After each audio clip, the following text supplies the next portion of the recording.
Of course. It's live. Yay! We're live. Welcome to our last panel here with our 6th annual Border Book Bash. I'm so excited to introduce this panel, celebrating our histories panel with some of my dearest writer friends. And thank you for joining us today. So we're going to start really quickly, or it doesn't even have to be quickly because it's the last panel. We don't have to be quick. We can it's great. I was like, okay, well, let's talk. No, we can be good. Okay, so everybody introduce yourselves and tell us where you're tuning in from and a little bit about the books you have out now. We'll start with David. Okay, hey, I'm David Bowles. I'm down here in the Rio Grande Valley, coming at you from Donna, Texas, where we're like patiently waiting for the cold front to move in because we want some rain and cold so that you can pretend like it's Christmassy, right? Other parts of Texas, y'all are already in the midst of that.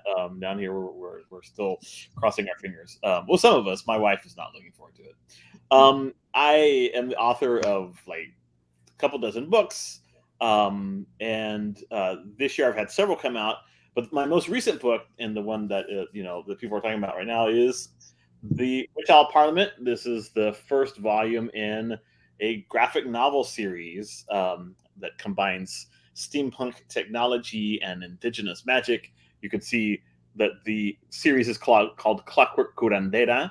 So if you think about something being clockwork, having gears and so forth in it, and then a curandera, it seems like the two things wouldn't go along very well, but it's a pretty cool book, co-created and illustrated by Raul Gonzalez, who has done some really fascinating things that I'll talk about a little bit later on. Yay! That is a fun book. I went last week you were at Barnes & Noble, right? And I went too early. And I was like, I thought I had my times wrong, but we were supposed to be somewhere else. So I grabbed the book because I was like, I wanted a signed copy. And I know I could get one from you. Like, it's just, but I grabbed one. I was like, there was some already signed. I said, I'm going to take one just in case I don't get one signed. And I know I would, but anyway, so I took it. And me and Michael really, really loved it. So I'm glad that you did. Cool. Okay. Carolyn? Hello. I just decided to get at least one picture of us, which I never do. So there you go. My name is Carolyn Dee Flores, Carolyn Dee Flores. I'm living in San Antonio right now. We had thunder and lightning, which is unusual for December. The heavy rain coming through and everything. I'm an author and an illustrator of about 18 kids, various ages. I guess I just grabbed a few real quickly. Some of my picture books are A Surprise for Teresita, Canta, Rana Canta, and The Amazing Watercolor Fish. Of course, I'm part of the Living Beyond Borders book anthology and some other anthologies as well. And so the reason I'm here, I'm pretty sure, is because I'm working on a book and have been working on it for the past 4 years called Lineage. And Lineage is the story of my two 12th grade grandmothers, Leonor Cortes Moctezuma, and also Doña Ana de Cavalleria de Estrada, who was the granddaughter of King Ferdinand of Aragon, and of course Leonor was the granddaughter of Emperor Moctezuma II. So all I do is research, and you know why? Because that's all I love. I love it. I can't even say enough about it. So I'm excited to be here and talk about it.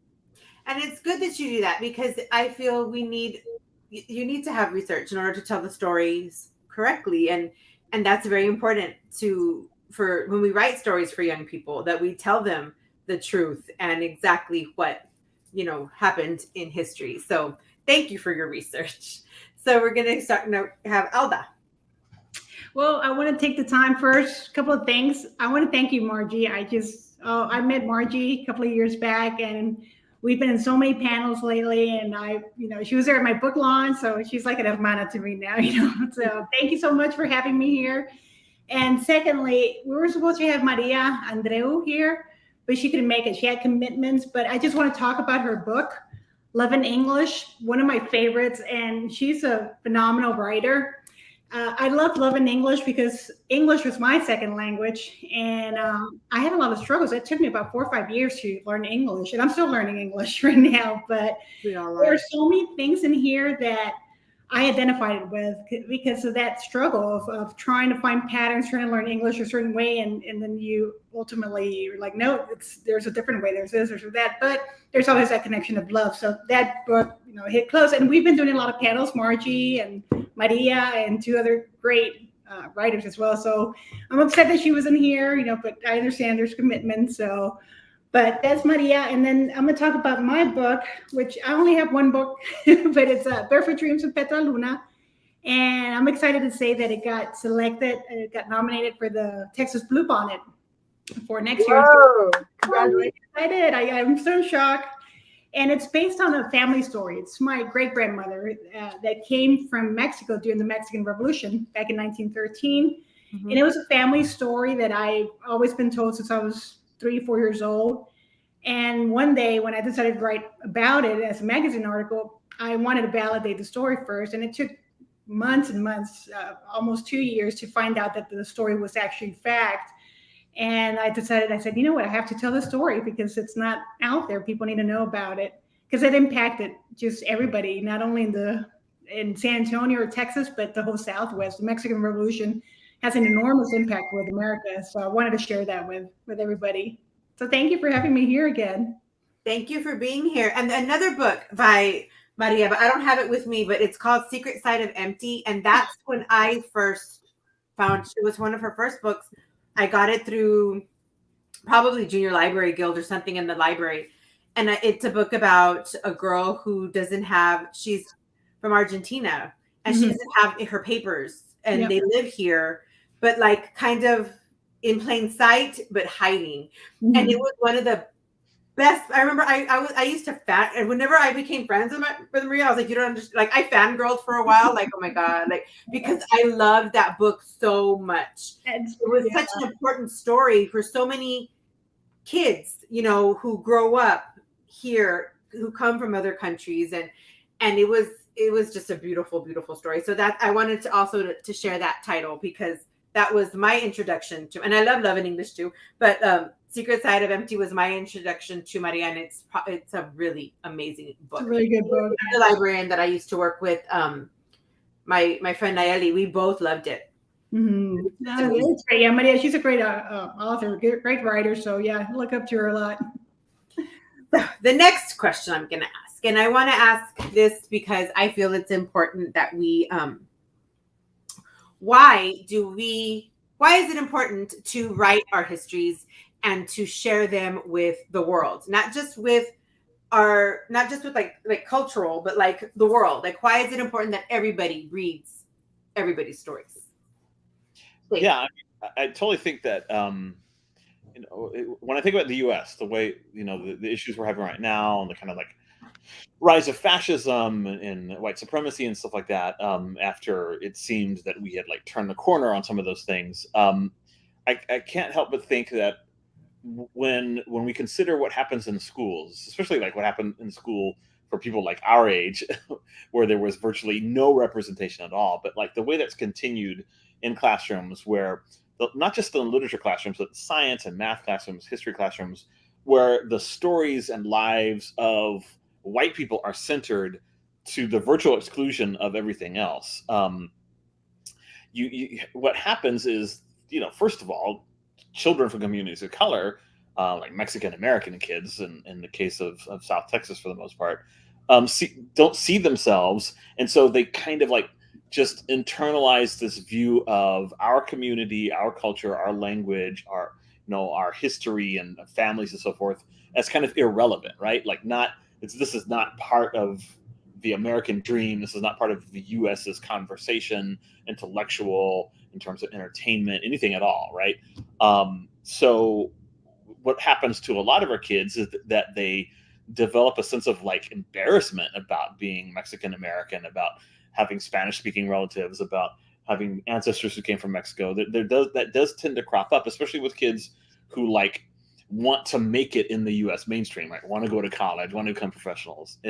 And so by transforming the way our lives are portrayed, and in the first place, letting them be portrayed, right? But letting them be portrayed in like positive ways, or in like more human, more expansive ways, showing our lives as worthy of study, of worthy of discussion, of worthy of like being represented in books.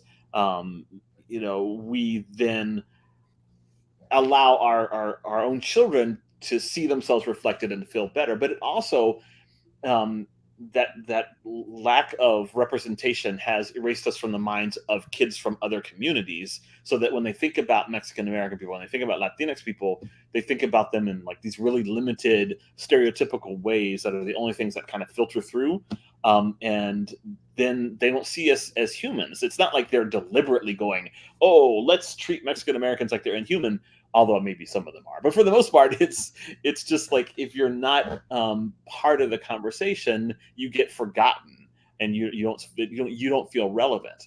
And by making sure that our stories are on the table, that our stories are centered in the curriculum alongside the stories of other communities in this country, we ensure that we can't be forgotten, that we have to be taken seriously, and that people will, invariably hear our stories and come to love them as well, and see our lives as as specifically human, and that way also applicable to their own experiences, if that makes sense.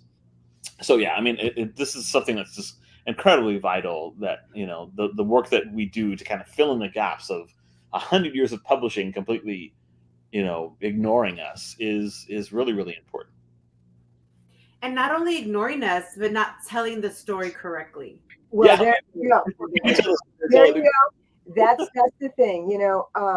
My experience was very different from David's, and probably, well, I'm sure from, as everyone's is, very different from everyone else's, but more specifically because I was born in South Carolina, and then my father was in the Air Force, so we moved to California where my brother was born, but my parents were from San Antonio.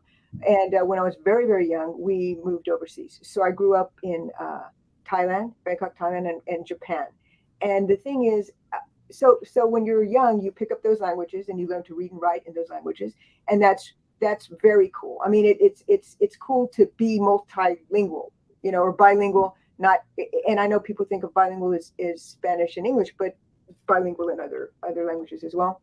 The thing is, I did not see a lot of the bias that I saw as soon as I got back, especially to Texas.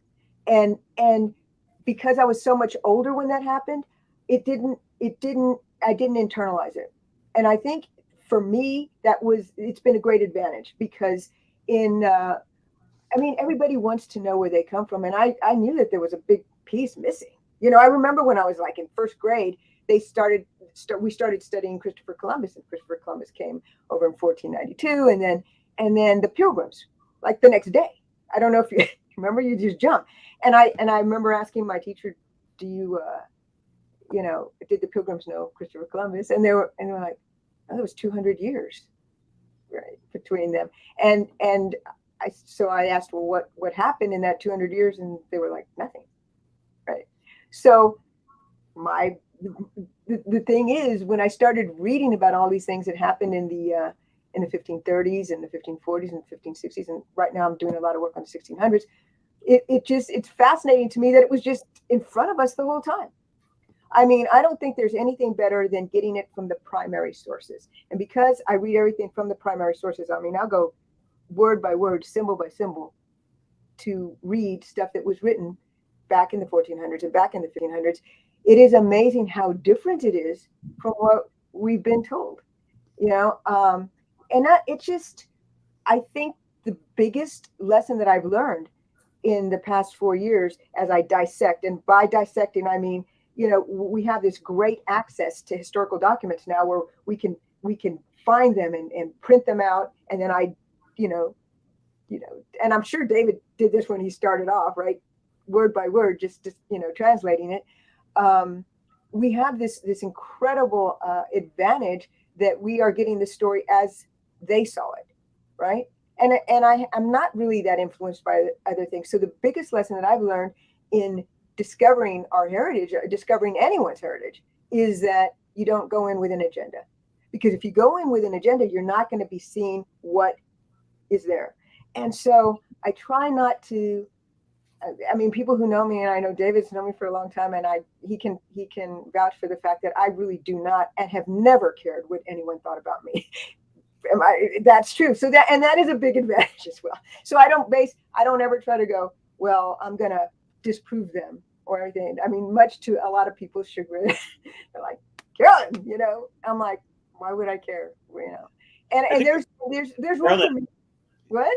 I was going to jump in because I think that's a really important point that, you know, when we talk about telling our story, telling it truthfully, respectfully, but truthfully, even, you know, warts and all, even the tough things is Right. super important, because there is a tendency when the story's been avoided for the longest time or left out to want to present it in like this glorious, uplifting, you know, perfect way when the reality is a lot more complex. So yeah, It's not only that, but it can be a huge problem when you're trying to figure something out because you just don't see some of the obvious stuff.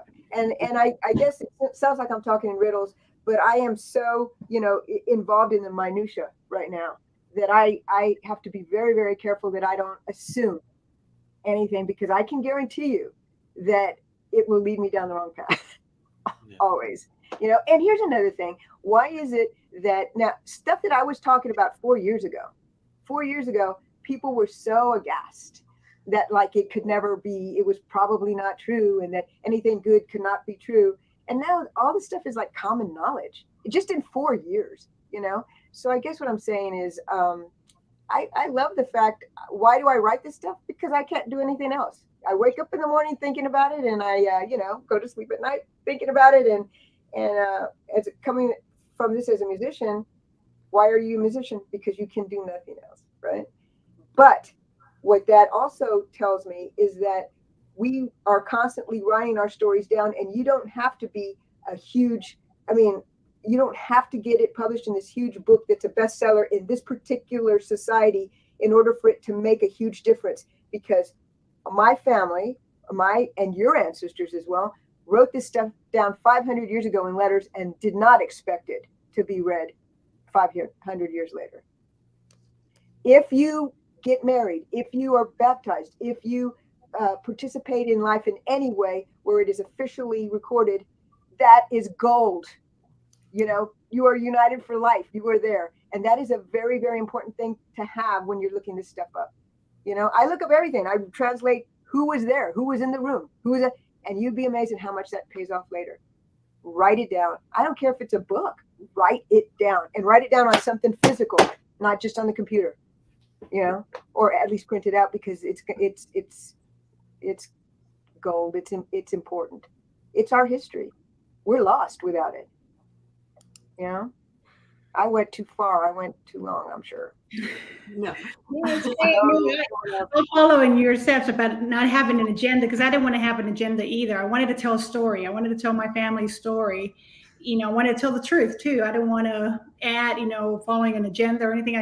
I'm here to tell a story. I'm just a messenger.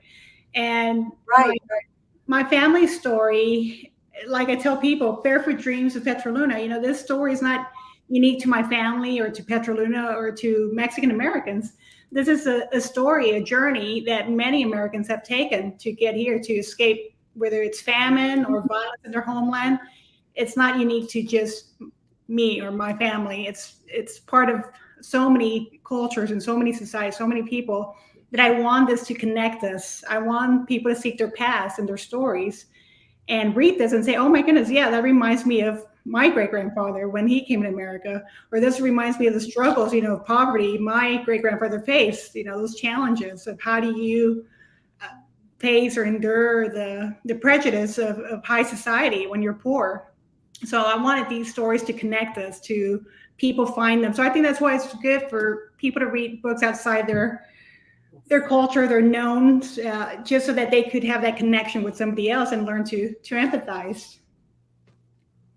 Yes, and that's what it is, to learn to empathize with other. You learn so much. You can, like, the steps you walk, like when you read a book, you get in somebody else's shoes and you can live the life of someone else. And that's very important because some of us don't, like, you know, we all come from different backgrounds and we're all brought up differently. So I feel books, and I say this all the time, books are magic. Like, they're just these beautiful realms of knowledge, and we read them and we learn so much. We learn so much about other cultures, other people, and it makes us better people to know about other people's lives, not just our own, you know? Mhm. So thank you so much for taking the time to write these histories, because history is very important. So we don't repeat it. So we learn from it. And so it's very important to get it right. And like the research that you guys have put into your books is like really amazing. And also like the most important part of these stories.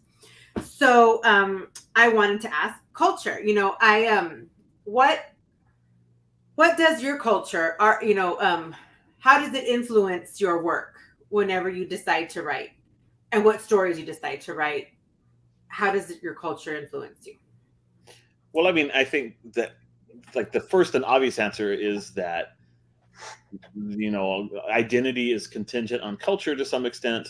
If you're raised in a Mexican American family, you know, speaking Spanish, or if you're the child of immigrants, whatever it happens to be, I mean, these are essential parts of your soul, and it's really hard to not write about them. You have to make a conscious effort to like push away from your culture to write about something completely different. So it just, you know, we tend to write what we know, and our culture is what we know, and so, but the specifics of Mexican American culture, the specifics in my case of Valley culture, are, you know, have led me on this interesting path. You know, when I got to college and realized that so much of my culture had been erased, and that there were people writing about Mexican Americans. You know, I read Sanchez Cisneros' House on Mango Street. This is a common experience for people like between 30 and 60 years old, that their first book written by a Mexican American was that.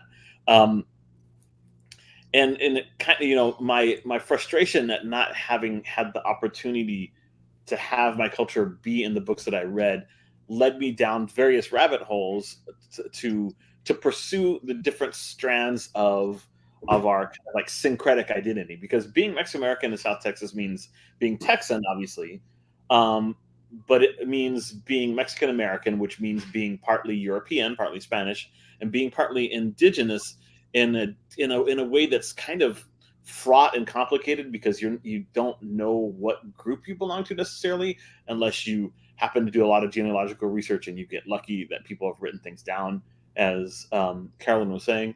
But for the most part, you know, that journey has led me to the realization that all of these strands, Texas, Mexico, the indigenous culture, especially of the Nahuas, who I think were really influential in this area, because a lot of people don't know the Rio Grande Valley was mainly settled, for the most part, by Escandon in 1749, when he brought several dozen of families out of Saltillo that were like mestizo families, and Right. the neighboring Tlaxcalteca town. So you had all these Nahuas, the Tlaxcalteca, who had been the allies of the Spaniards when they overthrew the Triple Alliance, the Aztec Empire, were some of the people that came to this area to settle Reynosa and Laredo and all these different towns, and to help, because they were Catholic Nahuas, to help convert the Huahuitecan groups that were in the area. And so, like, all of that is like so fascinating to me. And you know, my good friend, and all of our good friend Guadalupe Garcia McCall, and I have had like all these conversations, because that same group, the Tlaxcalteca, are also responsible for going to Eagle Pass, Piedras Negras area, and, you know, founding the mission there, and getting the natives under control in that area as well. And so there's like this Nahua heritage that a lot of people are unaware of throughout this area of South Texas, that I find fascinating, that drew me to studying Nahuatl, and then, you know, doing all this kind of scholarly stuff as well.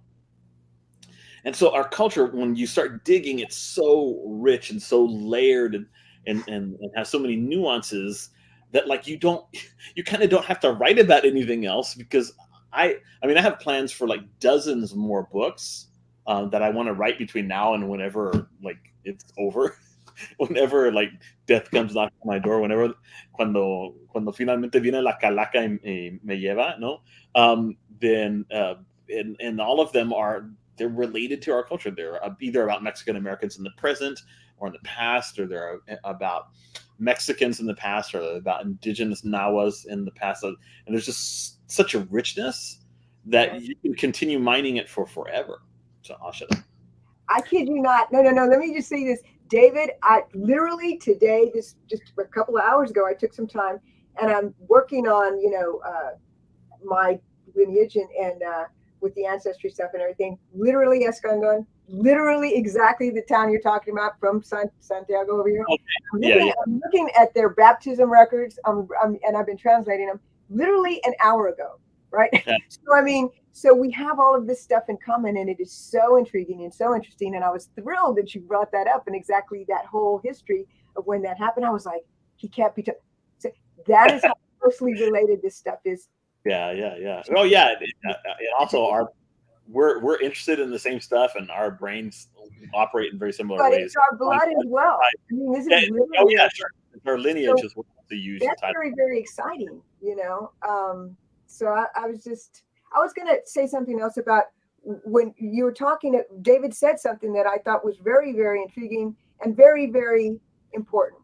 And he said, we write what we know. Well, we write what we know if we're very, very good at our craft, right? I think a lot of people write what they don't know. And you have a lot of people writing about things that they don't know. And we've seen it throughout history, especially in the last 150 years. Where people write, and here's my point. Not only is it inaccurate and damaging, but it's just not very good writing, right? I mean, the thing is, you don't see the skill level. You don't see the high, the standard as an artist from people that don't write what they know. I mean, if you try, let's put it this way. People always, say, well, if you talk about Mark Twain or if you talk about Dickens, they were the first to write like they wrote. They wrote about what they knew and they brought it to life, Hemingway, it doesn't really matter. Anyone who I would read, I love Tolstoy. You read that stuff and you read it and you go, because they're writing of what they see. They're not trying to impress someone else. They're not trying to do something that doesn't make sense. The only way to be a great artist, and that's the other half of this. It's not just about the histories. We're not just historians. We're writers, artists, and that art. It's magical the way this all just comes. It gets to the point where you can't. It's a frenzy. It's just coming out, right, Alda? I mean, there's adrenaline, right? Mm-hmm. Why? That's the artistic part of it. So the idea that people have been ignoring this for such a long time is it's tragic, because we have fantastic writers, and all they've had to do is be given a little bit of encouragement. Oh, that's not even say encouragement. How about not blocking them? Is that enough? It's enough for almost all of us. All right? Yeah, something I was writing that I included in my book was, because I'm an immigrant. I'm immigrated to the United States, and so did my mom. We both did it at the same time. But despite that we were both immigrants, our views of America were different. Our views of opportunities, our views of how to tackle language, culture was different. So I try to instill some of that in Petroluna, but I see that in other cultures as well, that of the difference in generation, not only necessarily for immigrants, but just people living here in the States generally. And it's just interesting how different generations review things differently. But you could always, the younger generation always kind of enlightens, right, the older one with new ideas, new views, but the older generation always has that wisdom from bringing from, either the homeland or just experiences. So it's always a benefit for both generations to meet in the middle and kind of have that conversation, of the differences, how you view things and learn from each other. So that's something I appreciated with my mom a lot, that a lot of stuff we didn't agree with, but I learned a lot from her and she learned a lot from me. So I'm hoping kids or young readers who read this book or other stories that I also bring about, learn that, about the differences in generations and how they view the world. I was in a couple of, I don't remember when it was, but it was Javi Garza who said, because I remember whenever I taught 8th grade 16 years ago, there wasn't a lot of books by Mexican Americans, just Sandra Cisneros, Rodolfo Anaya, are the people that we consider like the pioneers of our genre. So, and that's all there was. And it was good stuff. And we had something to show that I had something to give and to read with my students, culturally relevant literature. But, Javi said something, and he goes, Mexican Americans, like we have, we're Gloria Anzaldúa, and he was just mentioning a bunch of like writers that he goes, that people tend to not, like, they want to say that that there's not good writing, or that Mexican Americans don't have good stories, or that we don't have good ideas. And he's like, we have, like, it all started like with here on the border with these amazing people that we can call like the people who kind of like the founders of the pioneers, I guess, of our culture and our literature.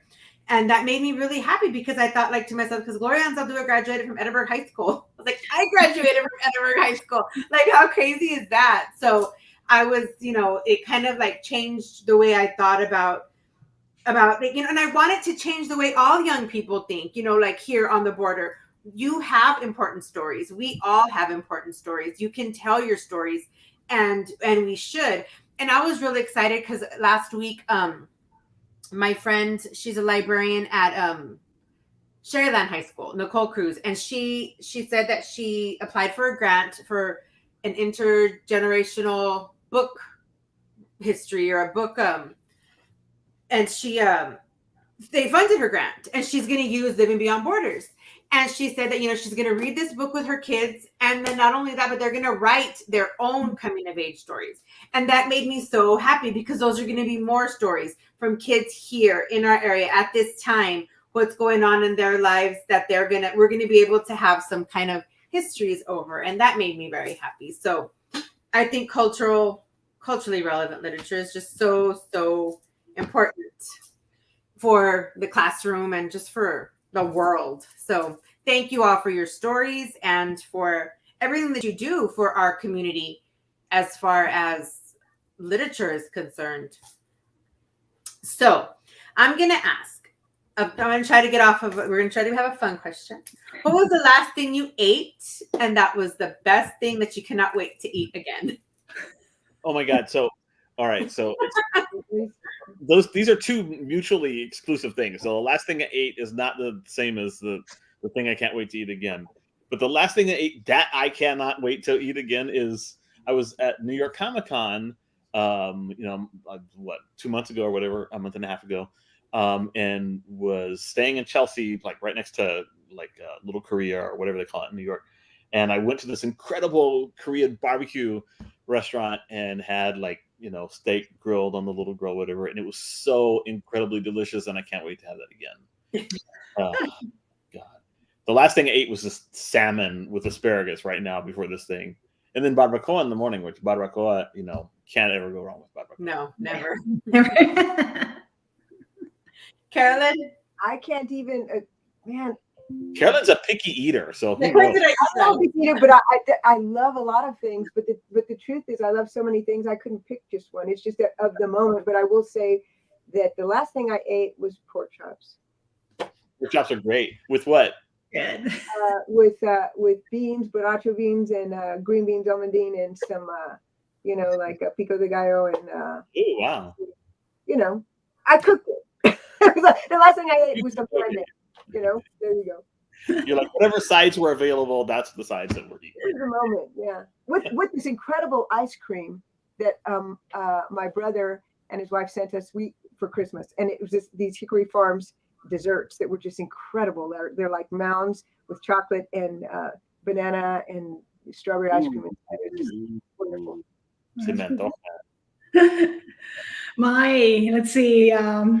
My favorite meal that I'm really looking forward to, that the only time I had it was about 12 years ago, was in a restaurant in Barcelona in Spain. And the name of the restaurant, I still remember because if I go back, I'm going there again. It's called Alquima. And the platter, the only way I could describe it were like flautas. It was some kind of tortilla.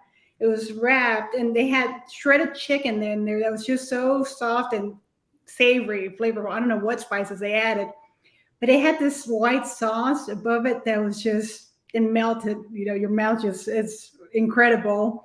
Wow. And it had I remember because it was kind of dim in there, and I was trying to see what the little things that were floating around the sauce was. And I remember getting my phone and shining the light on it, and there were little flowers, tiny little flowers all over. And it looked so pretty. I didn't want to eat it because, I'm like, oh, this is just too beautiful. I can't eat it, but sure enough, I took that first bite and it was heavenly. And, but of course, I know my husband says, if we go back, it's not going to be the same, right? Because you just have that question in your mind, and you're going to be there like, come on, really? So, but yeah, that's you're going to go back. They're going to serve it to you. They're going to be, where are the flowers? They're going to be, flores. Yeah. But yeah, that's probably good stuff. So yeah, hopefully one day I'll go back there. Do you does y'all, like, you're in San Antonio, sometimes all that, you're from San Antonio, and then Carolyn, there's this restaurant, I don't even know where it is. I can't even tell you because I don't know directions, but it's called Frida. And I had never been there. A couple weeks ago, we went. My best friend had gone before, and she was like, "Let's go to Frida." Like she's been wanting to take me there. So we went. And it's not on the Riverwalk. It's somewhere else. And it's in the Northwest or something like that. It was so good. I've heard it. Like I was, I don't really expect much from restaurants anymore. I don't know why. I guess because I grew like my husband's a restaurant. He works in a restaurant, so we go to restaurants a lot. So, but this one. I love tripas, and nobody makes tripas like my dad, right? And my dad's not here anymore to make tripas, so I'm very like a snob. These tripas aren't as good as my father's, but oh my God, these tripas were the best tripas I'd ever eaten in my life, besides my dad. And then they had this like rice pudding with crickets. I know it sounds dumb, but with fried crickets. Were they crickets? Yeah, they were fried crickets. The crickets were great. The rice was great. The rice pudding was great. Like, and then everything was so good. Like she had this drink. It was a tamarindo something, and it was everything. I was just like, wow. I was so impressed with that restaurant. I want to go back. It's on the Loop, like about 10 minutes from the University of Texas San Antonio on 1604, but to the east. Good food, right? I heard it. Yeah, I heard it's really, really good. Yeah, I had it on my list the last time I went to San Antonio, but I couldn't make it. You need to go, Alda, because it was so good. It was so everything. Yeah, just food in San Antonio. I grew up in San Antonio, and I live in North Houston now. And the food in San Antonio, I'm telling you, it's just everything there is just so good. Oh how does everybody feel? So let's have the taco argument. So Austin and San Antonio are always having the taco argument, and I always want to say, guys, you're neither one. You're like not even on the same playing field. It's different. That's the Rio Grande Valley. Like I got to be honest. I agree with David on that. Yeah. And I'm from San Antonio, except unless it's your grandmother's or something like that. There's no comparison. It's just, it's not authentic. Yeah. It's like once you pass Falfurias, that's it. The food's just not good. I don't know why. I mean, the chance at real tacos is Falfurias, and then after that, you're done. Yeah, you can't get Mexican food. I mean, I love San Antonio's cuisine. Don't get me wrong. Austin just needs to shut up. But I just alienated the entire population of Austin. True. Austin's a university town. Yeah, no, it's a good town. I'm not from Austin. That's right. So yeah, no, I went there. I went to grad school there, and it's fun and it's great food, but it's different. It's different from San Antonio. They have great food, just like David said, but it's a different kind. You can't compare them both. Okay, so you guys are all like social and go out apparently, because I never leave my room. David knows. Yeah, you're borderline agoraphobic. So I am. I'm a hermit. I just everything here, bring it in. JC, go give me some work. JC too. Yeah, he was a chef. He won the Pillsbury Bake Off thing. We've got the pots and pans. Get married to a chef, and then you can just be a hermit. Then you can be a hermit. I mean. So where did your love for literature begin? I know a lot of times some people don't start reading and on their mother's laps, like a lot, and sometimes people feel like, well, because I didn't start to read as a child, I can't be a reader. Or so where did your love for, and it's not true. That's why you can read anytime, but it's also, and that's why we try to encourage parents to read to their kids as their babies, so their babies can equate books with love. But some kids don't have that, but that doesn't mean they can't pick up books later in life and love to read. So where did your love for reading begin? In the womb. Being read to. I mean, there's no way there's any other answer for me. I mean, but reading. I was going to say your mom was really into reading, so. Oh yeah, she's really into reading, but I think it's in your blood. I mean, my father loved music, and so I love music. And my father was very into sports, and my brother went, to the Olympic trials and all of that, and so I can say that it's because my mother loved to read as much as she did, and that's it.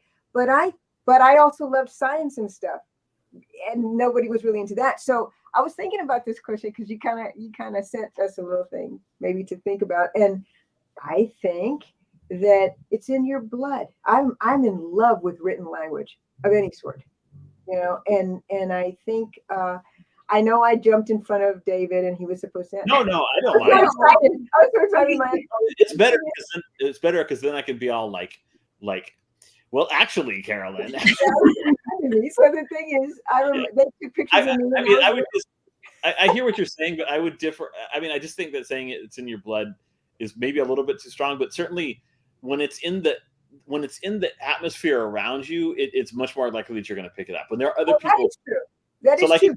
Yeah, I know. I hear what you're saying. The spirit but, of it. But I was going to qualify it with this. I used to pretend, and I don't remember really watching my mother read. So I would pretend like I would be reading a book and it would be upside down. They would be, and I would pretend to read the book because I was just, from the very first moment, I was in love with the physical object of books. Right? And that's why it's really important to have books in your home, like as kids, because there's studies that show that just having books around, that's why it's really important to like people like librarians and to people who are real passionate about literacy. Like every year we have trunk or treat at Mission High School, where I work. I'm the librarian at Mission High School. They everybody passes out candy. I pass out books, because I give books. I collect books from South Texas Literacy, from anybody who will give me books, and we give them to kids because some people can't afford books. So that's any way we can to get books. And there's an amazing organization here where I live called South Texas Literacy Coalition, and they put books into kids' hands so they can build libraries in their homes, so they can have books in their homes, because it's very important to have books in your home for the love of reading, just to have them there. Isn't that crazy? Just for them to be there makes you. I think that's true. I mean, I was learning shorthand. I would read anything, like that was around, because when you're little, you want to absorb everything. And I remember people saying they would be interested in what was written on the milk carton, whatever, on the back of a cereal box. But I think you're absolutely right. It sounds to be, I mean, just the access and the fact that it's just there, it's just intriguing. Kids, all they want to do is learn, right? With me, the path, I mean, there were readers in my family, but the path was that I was in love with story. There were storytellers in my family. I think that story can also be an inroad into literacy. And so, since I loved the stories that everybody told, my tios and tias, my grandmother Garza, my grandfather Manuel, my dad, they were great storytellers. I wanted more and more and more. And so there came a point when it was my grandmother who's the one who made a suggestion. She was like, if you want more stories, you should learn to read. I guess I must have been like 4 going on 5. And so I bugged my mom. My mom wasn't one to sit me down on her lap and read to me. But when I started telling her I want to learn to read, my abuela tells me that it's something that I need to do. My mom was like, all right, well, let's try it. And so she got the books. And so a lot of parents who are not from like big reading families might be a little reluctant, like, well, how do I do it? Well, you just sit the kid down and read the book to them. And it will begin. You don't have to, there's nothing like magical that you need to do or whatever. Just read to them, point to the words. Things will eventually begin to click. You do that enough, it begins to click. And so I was reading by the time like I went into kindergarten. which is one of the reasons that I dropped out, which I fictionalize in my book. They call me Güero just because it's hilarious, a hilarious story. But that was really, I spent my kindergarten year going to the public library every day and reading picture books.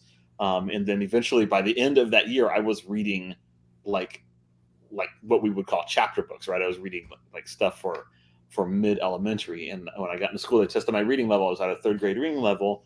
By the time I was in third grade, I was reading at like a high school level. By the time I was in middle school, I was reading at a college level. So it was really a transformative thing that like set me on the path to literacy. But it wasn't just that. My dad had a bunch of like comics and pulp magazines from when he was a teenager, and he had gotten into like science fiction and fantasy and adventure stories and like all these pulpy, like fantastic stories and weird tales and all this stuff. And so I like read through all of that as well. And that was kind of like what, so I mean, my love wasn't a love of literature necessarily, but it was a love of story and adventure and fantasy and weird monsters and freaky stuff. It's the same for me with David. It was storytelling that I liked, and since I didn't speak English, I was reluctant. I was a reluctant reader. I got frustrated with English because I couldn't learn it. So I refused to read. I wouldn't touch books. I said, nah, they're not for me.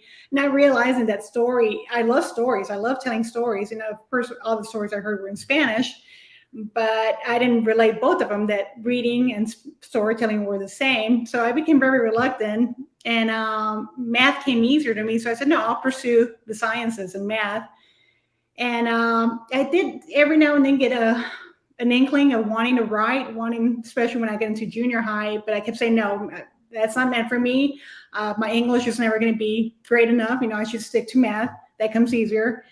And when I was in high school, I was working at a Chinese restaurant. I remember coming home, riding the city bus home, and it was late at night, really tired. And there was a book that somebody had left there in the bus, and I picked it up and said, Catcher in the Rye. And it looked tattered and whatnot. And I said, well, I wonder what this is about. So, I didn't have any homework. I was exhausted. So I said, let me just open it up and read it. And it changed my life. I couldn't put it down. I remember getting home with the book open, just reading it, and I didn't sleep that night. I read the whole book, and I just thought it was so magical. I'm like, how is this person who writes this story about a white boy in the Northeast who's not even poor, he's rich? How could I relate to this guy when I'm a poor Mexican girl trying to make it in the South Side of San Antonio? How do I identify so much with this character? And that's when I said, no, this is magic. I got to do this. I want to try this. How do I get other readers to identify with me as well, just like I identify with Holden? And ever since, I had the inkling, the idea, the seed was put in me about writing one day. And of course, I got to college and I took my entrance exams thinking, okay, this is it. This is where it starts. And took my English one and I bombed my English the entrance exam. It was remedial. So I ended up taking remedial English. And that's when I said, okay, this is a sign. I'm not meant to be a writer ever, because it's not in me. And I did physics. I studied physics. I got my degree in physics and engineering. But that story, that nag, you got to tell these stories. You got to tell these stories. And finally, 10 years ago, that's when my husband pushed me. He's like, you got to do it. Come on. It's in you. So I'm glad, because I always thought it was perfection, that people wanted a perfect English to tell a story. And no, that's not the case. You just got to tell the story. And there's a whole group of people that help you, get better. So that helped me in, Petroluna. So I'm glad you brought that up about the perfect English, because I got to be honest with you. This is a thing that I'm really, I don't know, kind of, I don't want to say passionate about, but incensed about sometimes. And it is this, the idea that one group of people can say that this is what perfect English is. I mean, when you're talking about a certain language, okay, Spanish, when the King of Aragon and Isabel, they talk about them being the king and queen of Spain, which was not even really true, because Spain wasn't even a country yet. It was just the language that they spoke. And, it was kind of the Christians versus the Moors right there at Granada there. And actually in 1492, a few months before Columbus came over. And the thing is, there was a guy who presented Queen Isabella with a rule of grammar, for the Spanish language.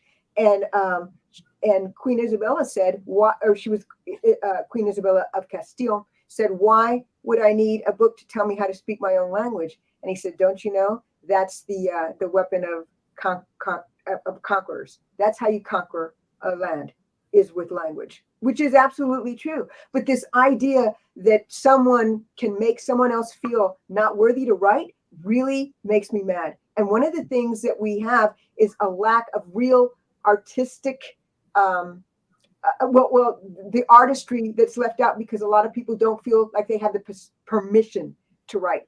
And then once they do, they are ignored, right? Because, and Crystal Allen, who's a really good friend of mine, she's a writer, we were talking about the fact that I take license with English, and it's considered poor English. And someone else does the same thing and they're brilliant. You know, they leave off the periods, or they, you know, what about, you know, or turn in a novel with no A's or E's in any of the words, right? They're considered brilliant for taking a chance on doing something that's different. And we're seen as, don't they know how to spell, right? The thing is, who makes these decisions on these? It's not because we don't understand grammar. It's not because we don't understand how to capitalize or I mean,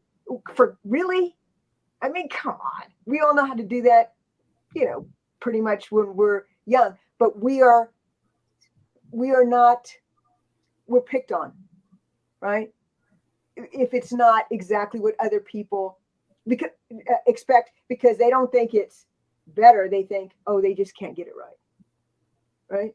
And then there is that bias against us for doing something that's original, for taking a chance in the way that we write, stylizing, right? Because like Crystal and I said, for us, it's just the matter of we just can't do it correctly.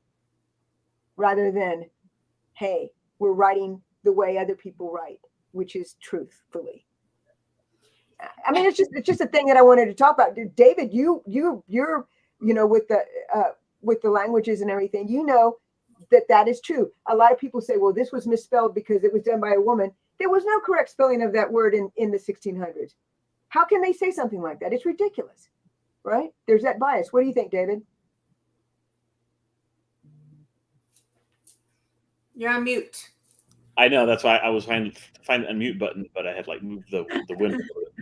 Yeah, no, I mean, absolutely. That's why standard grammar, standard Spanish, standard English, standard whatever is always a tool of hegemonic power to silence voices who are outside of a particular group, right? So one of the things that I did as an English teacher when I would be teaching students, or as a Spanish teacher, would be to tell them, there's nothing wrong with the way you speak. And I'm not correcting you in this class. I'm teaching you a different dialect, a dialect that has perhaps more power and that you could use in ways, because we're inside of a capitalist system that gives authority to certain ways of speaking that it doesn't to others. And so for you to be able to manipulate and then hopefully eventually dismantle the system, here are the rules of this new dialect. And so I always talk to them about the language of power and things like that. And what Carolyn's saying is true. I mean, that language of power, the standard, whatever it is used as a way to silence other voices, or to look down at them with disdain because they don't express it in Queen's English or Spanish or whatever. Yeah. There's two things. One, I'm glad that Alda had the persistence and the integrity to write, right? To go on and do that, because it seems like you felt like you didn't have that, where everybody else just sees it as a privilege that they're given. Like a permission. Right? And the permission is that, and that it hurts everyone. It hurts everyone if you don't write. So I'm thrilled that you do that, and I hope that we're talking to people that want to write and that they feel confident, because it's really all about the confidence. But the other half of that is this: as a person who is researching and looking for truth, right? One of the things that I noticed, and that's why I brought some of the translations. I mean, I could show you tons of translations that I've done here. But one of the things that I had to get through my head was that in the 1600s and in the 1500s, one of the most important things you have to do, if you're reading colonial Spanish or Portuguese or anything, there's a lot of symbols, is to realize that everyone is different. You know, one of the reasons that people weren't able to read some of the hieroglyphs from, the ancient Olmec stuff was because they expected the symbols to be the same in every town. And in fact, everybody had a style. Everybody used a little bit, different symbol to mean the same thing. They had kind of the same idea, but it wasn't the same. When we start restricting things, that's when we not only, go down paths that don't make sense as far as research is concerned, but it's also when we start to limit our thinking and limit the way we think about things. If we're too strict, I'm not saying there's not a glory in getting in beautiful grammar. I've seen it taken to the level of art, and I love that, in various languages. But I am saying that if you can restrict things, and you can restrict thought, and you can restrict art by pretending that using this adjective and this adverb here is absolutely correct and the only way to do something. And I've seen that a lot, so especially and I will tell schools. Yeah, I will say to those of you who are listening who might want to become writers and are a little worried about your command of mechanics and grammar or whatever, that what matters most is your command of story. And if you're able to tell a compelling story, your editor, there is an entire team of people that will help you clean up all the rest of it. There are line editors, copy editors, all these people that, because if a publisher believes in your work and believes in the story that you told, that will help you get all those niceties figured out. And you will learn a lot by working with them, because there's no better way to learn these things than by grappling with them in your own book. So don't let that hold you back. Don't let your belief or what you've been told by English teachers down the years that you have to get it perfect keep you from telling a story, because I know plenty of writers who are like excellent in their mechanics and grammar and get everything right, but I would say the majority of writers are not that way. And like there are some writers who are abominably bad with punctuation, to the point where like I see their stuff and I just kind of like go, oh, you're really giving your line editors a lot of work. And that's fine, because they're wonderful storytellers, and that's what matters the most. The rest of it is all ornamentation and window dressing, right? But on the other hand, if you are good with grammar, that's great too. Because yes, I don't want people to assume that we don't feel like you could be, at that level, which a lot of people are, right? And so don't let that hinder you either. But at the same time, command of grammar doesn't make you a good storyteller. It might make you a good writer, like a technical writer. You might be really good at there are plenty of line editors and copy editors working for the Big Five that don't have any books published, because it's not that they're bad writers, they're just not particularly good storytellers, or that's just not where their passion lies or whatever, right? And so there is a place for both of these things. And don't, you follow the dream that you have, tell the story you want to tell, and don't let these other things be a hindrance. I just like Carolyn was saying, I am also happy that Alda managed to work her way past the barriers that had been imposed on her by all this nonsense, and got to tell this beautiful story and all the other stories that are going to come from her pen or her keyboard soon enough. So I'm looking forward to thank you. And it's a confidence too. I realize you got to have confidence, like, Carolyn said, and mine took time. I thought you would have it from the get-go, but no, it's the hard work that eventually is going to bring the confidence in you. So just, if you have that passion, jump at it, and the confidence will come eventually, when you put in the work. So that's what happened with me. I realized as time went on, that confidence started growing, and my command and the storytelling did as well. So don't give up. If that's your passion, storytelling, do it. And something that's really strange? What's really strange is the more I read by people from the 1600s and the 1500s, and by the 1800s, we start to switch into this new thing about people not being worthy of different things. But I find that a lot of people, I almost have to look at the date to say, wow, this was written back then, because it seems to me, and it's not just the people that were writing all these big letters and stuff, just anyone who was writing something, it seems to me that they had a lot more confidence about their place in the world. They didn't, you would think that it would be the opposite, right? That they had more restrictions because they didn't have, the ability to travel as much or the, all the technological things that we have. But in fact, it was the opposite. I rarely see anyone who doesn't feel like they could do almost anything. And you see it start to slip in about 1850. And there's reasons for that we're not going to go into here. But the thing is, I think what people would be surprised about is this. This is, it's imposed. It's nonsense. It's exactly what David said. It's exactly what Alda said. Making someone feel like they're not, and I guarantee you, I mean, our world would be lesser without Alda's work, right? You see what I'm saying? So, I mean, it's just, it is nonsense to make anyone have to struggle to do something good. And to make anyone feel bad about their language, or to feel bad about the way they express themselves, or because they can't speak. To be smart enough to speak two languages. There's many reasons why people don't get grammar correct, and many reasons why people don't, you know, and to make fun, and I'm an English teacher, so I remember how I used to teach, you know, the recent immigrants, and I never make them feel that their language, and my grammar is terrible, like, and I'm an English, and I have 2 English degrees, but I always like to say, like, minor in literature, because I'm terrible in grammar. You know, and I don't even pretend to be a grammarian, as you know, and I'm an American, and that's not, there's more to life than to try to pick on people because they don't use, you know, your and there and there, right? Like, come on, like, let's come on, you know, like, I can't stand that when people try to be ugly to other people, making fun of the way they speak or how they, you know, express themselves. But okay, that was so great. So it's 4:30, and I am so excited that you guys were here with me today.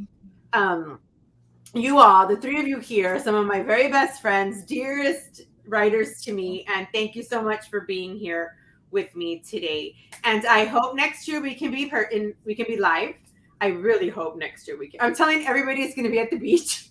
We're not live? Huh? We're not live? No, I mean live in person. Oh. Like in person at the beach here in the valley. Everybody come. And we're going to have a big party here on the border. Like we used to. I want to go back live. Like, I want to go back in person. Carolyn, you don't? Of course I do. I would love to. But you got to understand, I've been pretty much a hermit. Yeah, long before this. And you know what's ironic is I was doing 125 school visits a year still. And but then I would come right back to my you're right. Well, thank you so much, Margie. It's been great. Margie. Bye. Bye, Alda. Bye, my friend. Bye, Carolyn. Bye-bye. Bye, Margie.